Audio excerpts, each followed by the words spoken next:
방송을 시작하겠습니다. 진행은 유순근 교수입니다. 방송 순서는 개념, 특징, 원인, 증상과 진단, 그리고 치료순이 되겠습니다.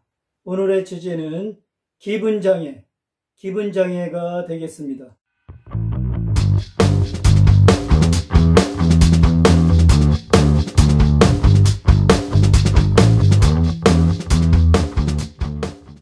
기분장애는 주요 우울증 장애, 기분부전장애, 양극성 장애, 순환성 장애 등에 대해서 설명을 드리겠습니다. 이러한 기분장애에 대해서 2회에 걸쳐서 설명을 드릴 계획입니다.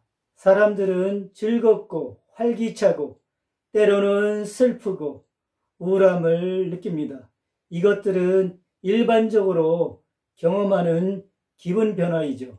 기분장애는 사람의 정서적 상태 또는 기분의 장애를 일으키는 것이 되겠습니다. 기분장애는 즐거움에서 심한 우울증에 이르기까지 심각하고 지속적인 장애가 되죠. 사람들은 극심한 우울증을 경험하거나 기분과 우울증을 번갈아 경험할 수가 있습니다. 기분은 마음이나 느낌의 일시적인 상태로 불쾌한 기분과 유쾌한 기분이 있습니다. 불쾌한 기분이란 사소한 일에도 쉽게 짜증을 내는 마음의 상태이죠. 유쾌한 기분은 마음이 좋고 즐거운 상태가 되겠습니다. 기분의 종류로서는 불쾌한 기분, 성마름, 참을성이 없고 성질이 조급, 우울, 비정상적으로 근심스럽거나 답답하여 활기가 없는 상태, 비탄, 매우 슬퍼하고 탄식함, 유쾌한 기분으로서는 희열, 강렬한 행복과 흥분, 의기양양, 큰 행복과 흥분, 광희, 강렬한 행복감, 황홀감, 마음이나 시선이 혹하여 들뜸, 이렇게 불쾌한 기분과 유쾌한 기분을 구별할 수가 있습니다. 특징을 설명드리겠습니다. 사람들은 기분과 감정 상태의 변화를 경험하며 이러한 변화는 삶의 사건으로 인해 발생하죠. 가장 좋아하는 팀이 우승하면 기분이 좋아지거나 관계가 끝나거나 직업을 잃게 되면 낙담하게 되죠. 때로는 명확한 이유 없이 환상적이거나 비참하다고 느끼는 경우가 있습니다.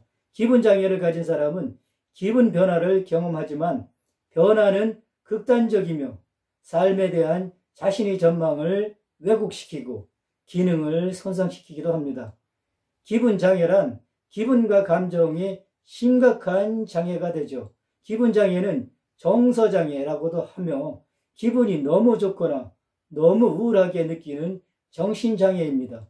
뇌의 기분을 조절하는 부위에 이상이 생겨 발생하는 증상으로 우울증과 조울증이 대표적입니다. 우울장애는 의욕저하와 우울이 주요 증상으로 다양한 인지 및 정신적, 신체적 증상을 일으키는 일상 기능의 저하를 가져오는 질환이 되죠. 주요 우울증은 의욕이 낮고 침울하나 양극성 장애는 조증과 우울증이 번갈아며 나타나는 감정의 장애로 기분, 기력, 생각과 행동에 극단적인 변화가 특징인 것입니다. 우울증에는 주요 우울장애, 기분부전장애, 양극성 장애, 순환성 장애 등이 다양한 질환이 있습니다. 주요 우울장애는 일상활동에 관심이 없고 슬프거나 절망감을 느끼는 장애이죠. 기분부전장애는 우울하고 짜증을 잘 내는 기분으로 지속성 우울장애가 되지요. 양극성 장애는 기분이 들뜨는 조증과 기분이 가라앉는 우울증이 번갈아 나타나는 장애가 되겠습니다. 순환성 장애는 경조증과 우울증이 반복되는 만성적인 기분장애가 되겠습니다. 조증은 극도의 육체적, 정서적으로 기쁘거나 들뜬 상태가 되죠. 기분이 상쾌하고 낙천적이고 자극적이나 사소한 것에 쉽게 화를 내게 됩니다. 많이 움직이고 말이 많으며 대화 주제로부터 벗어나기가 쉽죠. 조증은 정서의 불안정성과 함께 고양된 정서적 표현이 강화된 상태입니다. 정서의 불안정성은 기쁨과 우울이 교대로 나타나는 경향이죠. 그러나 기분이 좋아지면 자극적일 수가 있습니다.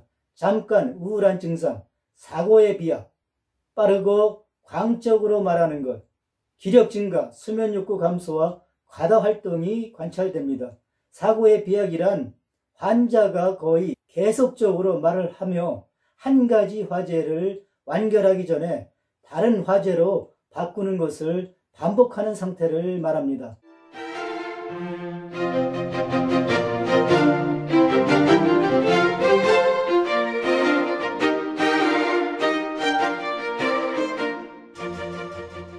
주요 우울장애에 대해서 설명을 드리겠습니다. 주요 우울장애는 슬픔, 공허감, 짜증스러운 기분과 그에 수반되는 신체적, 인지적 증상입니다. 이것은 일시적인 경향이 있지만 지속적으로 재발할 수가 있습니다. 주요 우울증은 대표적인 형태의 우울증으로 가장 증상이 심한 경우가 되겠습니다. 이러한 우울 증상은 최소 2주 이상 또는 반복적으로 나타날 수가 있습니다. 주요 우울 장애는 흔하지만 심각한 기분 장애입니다. 그것은 수면, 식사 또는 일과 같은 일상 활동을 어떻게 느끼고 생각하고 처리하는지에 영향을 미치는 심각한 증상을 유발합니다. 또한 우울장애는 몸, 기분, 생각을 포함하는 질병이죠. 치료를 받지 않으면 증상은 몇 주, 몇 달 또는 몇 년 동안 지속될 수가 있습니다. 주요 우울증은 일하고 공부하고 잠을 자고 먹고 즐거운 활동을 즐기는 능력을 방해하는 증상의 조합으로 나타납니다. 기분장애 유형으로 단극성 장애라고도 하죠.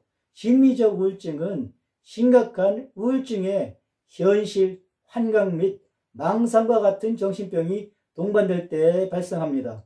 주요 우울장애는 서서히 발생하며 수년간 과다활동, 분리불안장애나 간헐적인 우울 증상을 나타냅니다. 불면증, 슬픈 감정, 과거집착, 주의산만, 절망감, 피로감, 식욕감 등의 증상이 있으며 이 장애를 갖고 있는 청소년은 생각이 부정적이고 반사회적 행동과 약물 남용이 나타납니다. 따라서 청소년인 경우 적대적 반항 장애, 행동 장애 등이 있고 학업 성취, 가족관계, 친구관계 등에 부정적 영향을 미칩니다.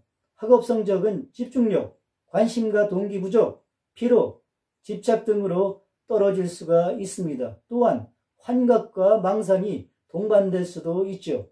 경멸, 죽음이나 자살과 같은 내용이 들려오는 환청이 나타날 수도 있습니다. 산후 우울증은 신생아가 출산 후 1개월 이내에 주요 우울증이 발생하면 진단됩니다. 출산 후 산후 우울증을 경험하는 여성은 10에서 15% 정도라고 합니다. 주요 우울장애의 원인은 잘 알려져 있지 않습니다. 생물, 심리, 사회적 모델은 생물학적, 심리적, 사회적 요소가 모두 우울증을 유발하는 역할을 한다고 제안합니다. 체질 스트레스 모델은 스트레스가 많은 삶의 사건에 의해 기존의 취약점 또는 체질이 활성화될 때 우울증이 발생한다고 설명합니다. 해부학적 및 생리적 요인은 주요 우울증에 미치는 정도는 알려져 있지 않지만 유의적인 것으로 나타납니다. 사회 경제적 요인, 즉 실직이나 경제적 빈곤도 주요 원인으로 간주될 수가 있습니다. 유전적이거나 환경과 양육 사이에 상호작용을 암시하거나 어린 시절에 배운 세계관의 관점에서 나타날 수가 있습니다. 어린 시절에 배운 세계관의 관점에서 나타날 수가 있습니다. 신체적, 성적 또는 심리적인 아동학대는 불안과 약물 남용과 같이 발생하는 다른 정신문제 중에서도 우울증의 위험한 요소가 되겠습니다. 어린 시절의 외상은 우울증의 중증도, 치료에 대한 반응 부족, 질병이 길이와도 관련이 있습니다. 우울증을 앓고 있는 사람들에게 증상은 대개 직장, 학교, 사회활동 또는 다른 사람들과의 관계와 같은 일상적인 활동에서 눈에 띄는 문제를 일으킬 정도로 심각합니다. 어떤 사람들은 이유를 알지 못하고 일반적으로 비참하거나 불행하다고 느낄 수가 있습니다. 주요 우울장애는 슬픔, 공허감, 짜증스러운 기분과 그에 수반되는 신체적, 인지적 증상입니다. 다음의 항목 중에서 5개 이상이 발생하면 우울장애일 수가 있습니다. 우울한 기분, 쾌감 상실, 체중 변화나 식욕장애, 수면장애, 정신운동 초조 또는 지체, 활력의 상실 또는 피로, 무가치한 느낌, 사고집중, 의사결정 능력 저하, 죽음, 자살 또는 자살에 대한 반복적인 생각, 대인관계 거부 반응, 이러한 요소가 진단 기준이 되겠습니다.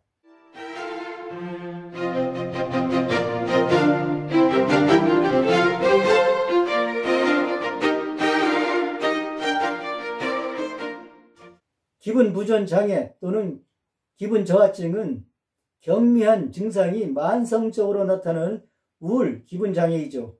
이를 지속성 우울장애라고도 합니다. 이 장애는 만성 우울증의 한 형태입니다. 우울장애 증상이 다른 유형의 우울증보다 덜 심각할 수는 있지만 기간이 오래 지속되기도 합니다. 슬픔과 관련된 우울증을 경험하지만 슬픔은 우울증으로 기술될 정도로 강하지가 않습니다. 기분 부전 장애는 2년 이상 우울증을 앓고 있는 증상을 특징으로 하지요. 만성 우울증으로 고통받는 사람들은 평생 우울증을 경험합니다. 장애는 유년기, 청소년기 또는 성인기에 시작할 수가 있습니다. 기분 부전 장애는 남성보다 여성에게서 더 흔하게 나타납니다. 기분 부전 장애의 특징은 불면증, 과다수면증, 피로 또는 저에너지, 식습관 변화, 낮은 자존감 또는 절망감을 포함할 수 있고 다른 증상과 결합된 장기간의 우울한 기분을 포함할 수가 있습니다. 집중력이 부족하거나 의사결정이 어려운 경우가 있습니다. 경미한 정도의 기분 부전증은 사람들이 스트레스에서 벗어나고 실패의 기회를 피할 수 있습니다. 증상이 심한 사람들은 보통 일상적인 활동과 오락에서 거의 즐거움을 찾을 수가 없습니다. 기분 부전 장애의 진단은 증상의 미묘한 특성으로 인해 어려울 수 있으며 환자는 종종 사회적 상황에서 증상을 숨길 수 있으므로 다른 사람들이 증상을 감지하기가 더욱 어렵습니다. 또한 기분 부전 장애는 종종 다른 심리적 장애와 동시에 발생하는데 이는 특히 장애의 증상이 겹치기 때문에 기분 부전 장애의 존재를 판단하는 데 복잡한 요소를 가중시킵니다. 기분 부전 장애가 있는 사람들에게는 동반 질환의 발병률이 훨씬 높습니다. 모든 기분 부전 장애에 일관되게 적용되는 알려진 생물학적 원인은 없으며 장애의 원인은 다양합니다. 그렇다면 기분 부전 장애의 원인은 무엇일까? 기분 부전 장애의 정확한 원인은 알려져 있지 않지만 다음을 포함하여 주요 우울증의 원인과 유사성이 존재할 수 있습니다. 뇌화학적 요인, 가혹하거나 오래 지속되는 스트레스에 노출되면 기분을 조절하는 뇌화학 물질의 균형이 바뀝니다. 유전적 요인, 우울증은 한 부모 또는 두 부모로부터 상속될 수가 있습니다. 환경적 요인, 외상 또는 고난을 경험하면 장애 발병에 대한 유전적 감수성이 있는 사람들에게서 우울증 증상이 나타날 수가 있습니다. 기분 부전 장애는 주요 우울증의 증상만큼 심하지는 않습니다. 기분 부전 장애에는 종종 만성 우울증으로 알려져 있습니다. 이러한 증상은 식욕장애, 수면장애, 낮은 기력, 피로, 낮은 자기 존중감, 집중력 저하, 의사결정의 어려움 및 절망감을 포함할 수 있습니다. 그들은 사회적 상호작용에서 벗어나 다른 사람들에 대한 분노와 과민 반응을 보일 수가 있습니다. 기분 저하 장애는 다른 심각한 심리적 장애를 동반할 수가 있습니다. 즉 성격 장애를 수반할 수도 있고 우울증을 일으킬 수도 있고 약물 남용으로 갈 수도 있습니다.